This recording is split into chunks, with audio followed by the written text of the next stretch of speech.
दोस्तों, एक ट्रेन दिल्ली से बिहार आ रही थी। उसी ट्रेन के एक स्लीपर बोगी में पिंकी अपने ससुराल वालों के साथ बैठी हुई थी। पिंकी अपने ससुराल वालों से कहती है कि हम थोड़ा बाथरूम करके आते हैं। वो अपने मोबाइल को लेती है और बाथरूम में चली जाती है।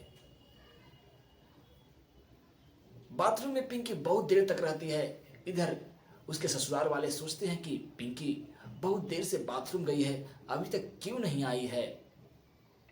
उसके जो जेठानी होते हैं वो पिंकी को देखने के लिए बाथरूम की तरफ जाते हैं, तो देखते हैं कि पिंकी अपने हाथ में मोबाइल लेकर कुछ कर रही है और बाथरूम से बाहर आ रही है। दोस्तों, दरअसल बात ऐसा था कि पिंकी का जो प्रेमी था उसी ट्रेन में किसी दूसरे बॉगी में बैठा हुआ था। वो भी दिल्ली से बिहार आ रहा था। प्रेमी कोई और नहीं था बल्कि उसकी पति के बहन का बेटा था। दोस्तों, फिर पिंकी वहां से आती है और अपने सीट पर बैठ जाती है। बैठ जाने के बाद कुछ देर के बाद वो अपने बिहार पहुंच जाती है। घर में 6-7 दिन अच्छे से रहती है। रहने के बाद एक दिन अचानक रात में जाती है और एक कमरे में जा कर के फैन से, पंखे से फांसी लगाकर मर जाती है। उसके 4 दिन बाद ही उसका पति भी फांसी लगा करके मर जाता है। तो दोस्तों, आखिर बात क्या थी कि पिंकी फांसी लगाकर अचानक मर जाती है और उसका पति भी 4 दिन के बाद ही फांसी लगा लेता है। तो दोस्तों, कहानी में अंत तक बने रहिएगा। इससे पहले कि अगर आप मेरे चैनल पर नए हैं तो चैनल को सब्सक्राइब कर दीजिए, लाइक कर दीजिए और शेयर करना मत भूलिएगा। तो दोस्तों, ये कहानी बिहार के नालंदा जिले की है। एक परिवार में 6 सदस्य होते हैं।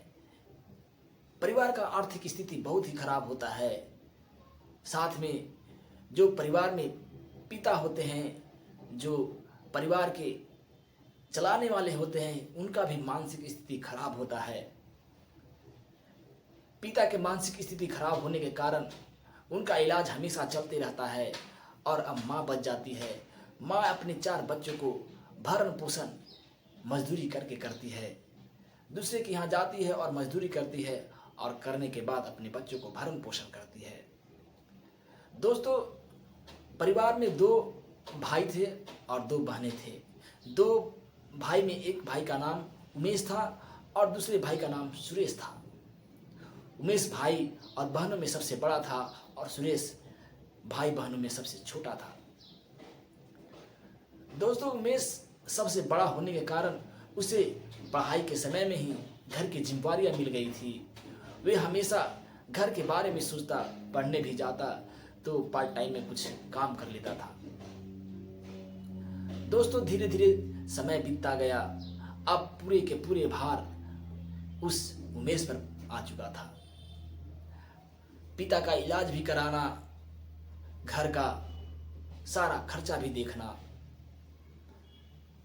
वो हमेशा सोचता कि माँ को किसी तरह से दूसरे के यहाँ काम करने से मना करना होगा। उसे अच्छा नहीं लगता था कि माँ हमारे दूसरे के यहाँ काम करने जाए। फिर भी वो इतना आर्थिक स्थिति कमज़ोर था कि मना नहीं कर सकता था। दोस्तों, धीरे धीरे उसे पढ़ाई में बिल्कुल नहीं मन लगता है और काम में लग जाता है। वो किसी दूसरे दुकान पर रहने लगता है और कुछ पैसा मिलता है, उससे घर का खर्चा चलाने लगता है। धीरे धीरे कुछ पैसे जमा करके अपनी बहनों का शादी कर देता है। तब तक उसका भाई भी 14-15 साल का हो जाता है। उसको भी पढ़ाई में मन नहीं लगता है। वो भी देखता है कि मेरे बड़ा भाई अकेला ही काम कर रहा है, पूरा घर का खर्चा चला रहा है। तो एक तो पढ़ाई के पैसे सही से नहीं जुटते थे। वो सोचा कि अब पढ़ाई को यहीं छोड़ देते हैं और हम भी अपने भाई को कंधे से कंधा मिला करके चलते हैं। भाई मेरा जब काम कर रहा है तो हम भी काम उनके साथ करेंगे। दोस्तों दोनों भाई अब एक साथ जाते और एक साथ आते थे। धीरे धीरे वो एक ठेला लेता है और ठेला लेकर छोटे भाई उस ठेले को चलाने लगता है। छोटा भाई एक दुकान से सामान उठाता और दूसरे दुकान पर जा कर के देता। जो भी पैसा मिलता वो अपने भाई को ला करके दे देता, अपने माँ को ला करके दे देता था। दोनों भाई इतने अच्छे थे और दोनों भाई में कुछ भी वैसा नहीं था कि मेरा बड़ा भाई है।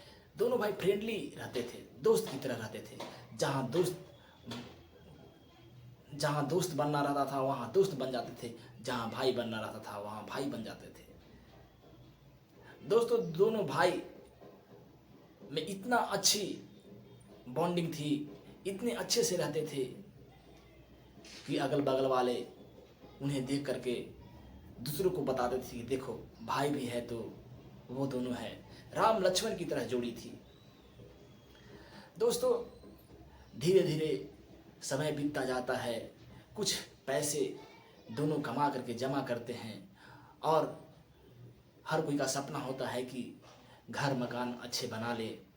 धीरे धीरे दोनों भाई मिल करके घर मकान बना लेते हैं और घर मकान बनाने के बाद एक चक्की मशीन ला करके वहाँ अपने घर में बैठा देते हैं।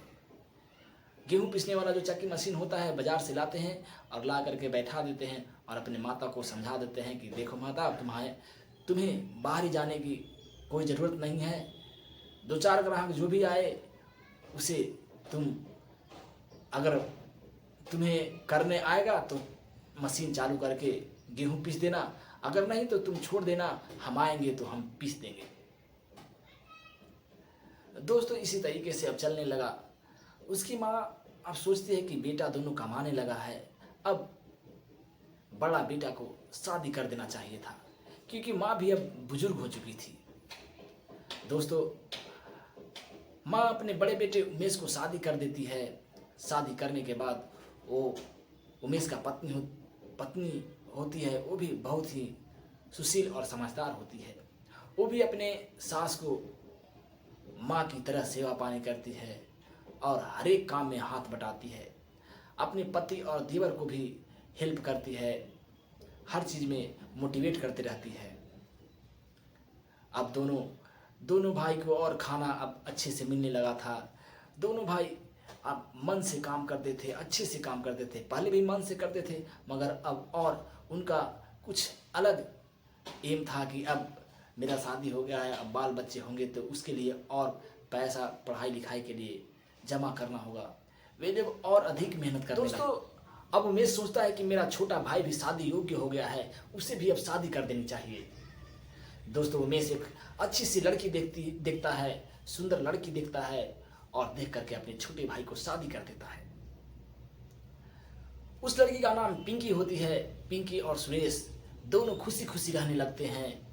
इधर उमेश का 2 बच्चे हो जाते हैं, दोनों को एडमिशन एक अच्छे स्कूल में करा देते हैं। दोस्तों अब घर उनका जिंदगी उनका अच्छे से कटने लगा था, घर परिवार अच्छे से चल रहा था। दोस्तों अब धीरे धीरे समय बीतता जा रहा था। अब सुरेश का भी 2 बच्चे हो चुके थे, एक बेटी और एक बेटा। दोनों के सुरेश बहुत ही प्यार करता था, पत्नी को भी अपने हद से ज़्यादा प्यार करता था। दोस्तों एक दिन की बात है कि पिंकी सुरेश की पत्नी का जो भांजा होता है वो उसके घर पर आता है और रहने लगता है।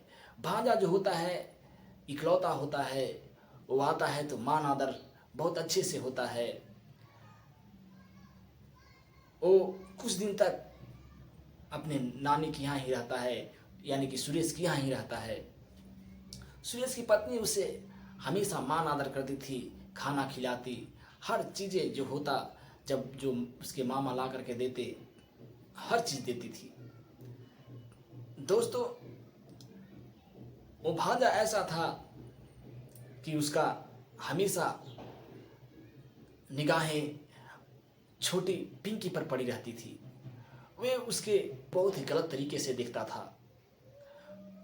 वो सोचता था किसी तरह से इससे नाजायज संबंध बना ले। वो धीरे धीरे भांजा पिंकी को अपने जाल में फंसाने लगता है। धीरे धीरे पिंकी भी उसके जाल में फंसने लगती है। दोनों धीरे धीरे मीठे मीठे बातें करने लगते हैं, नज़दीकियाँ बढ़ने लगती है और एक दूसरे से फ़ोन पर बातें करने लगते हैं।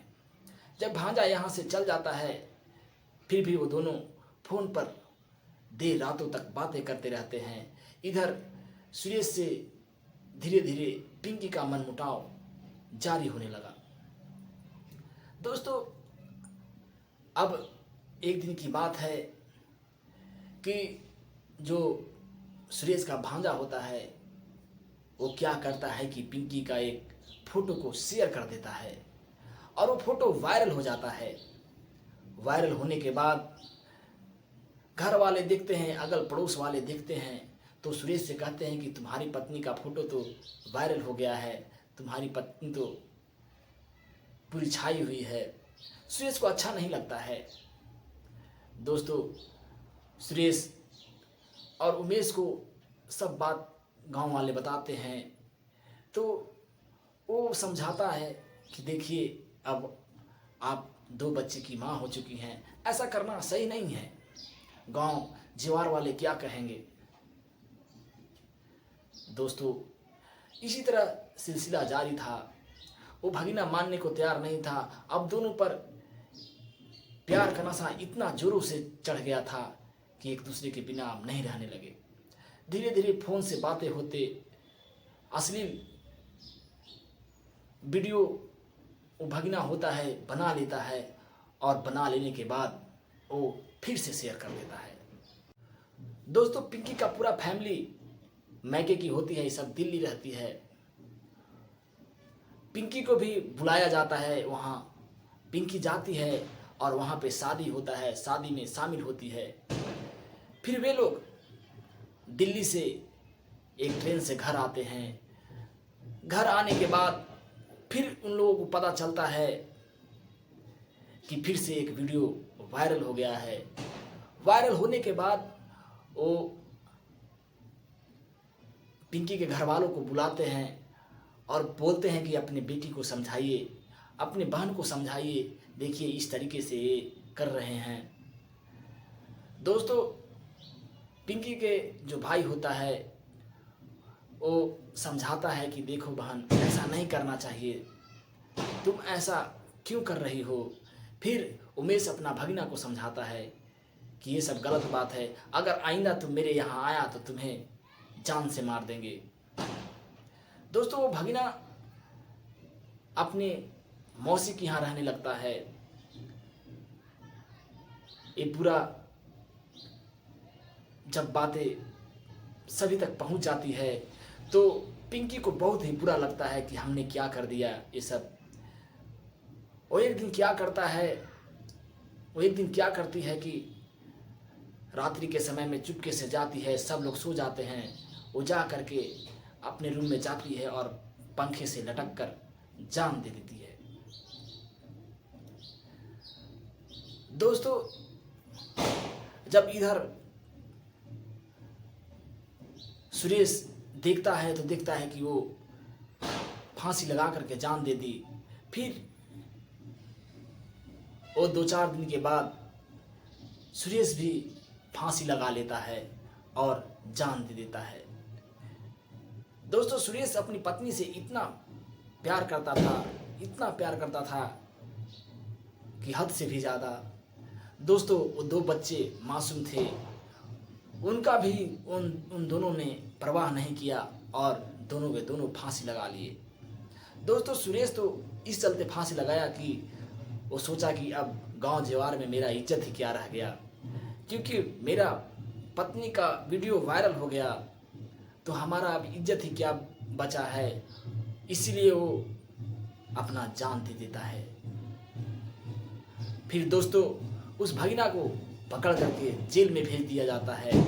दोस्तों, ये कहानी आपको कैसी लगी है आप कमेंट बॉक्स में ज़रूर बताइएगा। फिर मिलेंगे अगले कहानी में। तब तक के लिए जय हिंद।